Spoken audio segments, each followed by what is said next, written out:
Friday's protest by bus operators was a wake-up call for the Ministry of Transport. The Belize Bus Owners Cooperative is not happy with the new zoning scheme because they stood to lose substantially because their western routes were taken away and given to Westline. It is clear that mistakes have been made on both sides. The minister,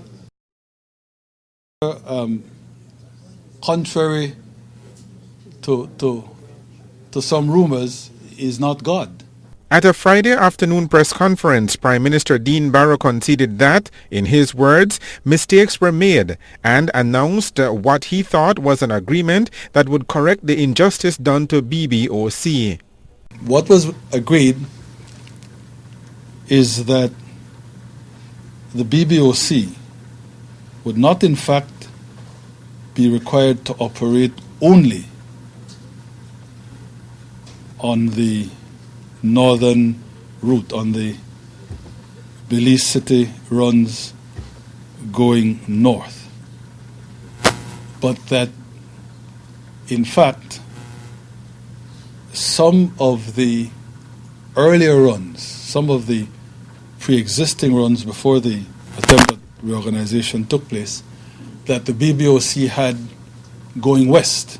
But even before the words were properly uttered by the Prime Minister, things began to unravel because the proposed solution had been rejected by the general membership of the Belizean Bus Association.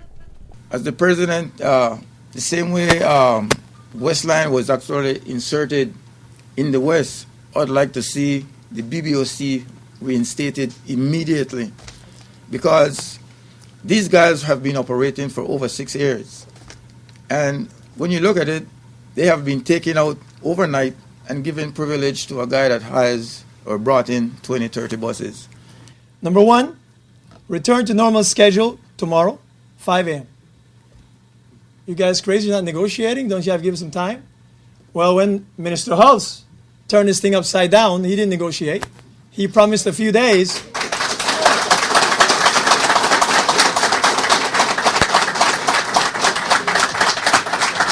Minister Hulse made a promise that he backed off on. That led to a Saturday meeting to hammer out a new deal that would satisfy everyone in this ongoing saga.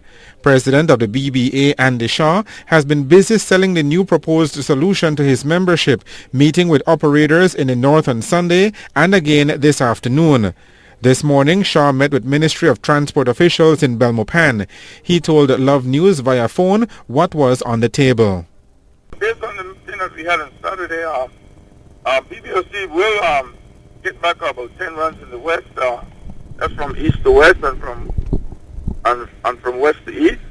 But that's not confirmed. Basically, BBOC would be getting back 17 runs both in the north and 7 in the north and 10 in the west.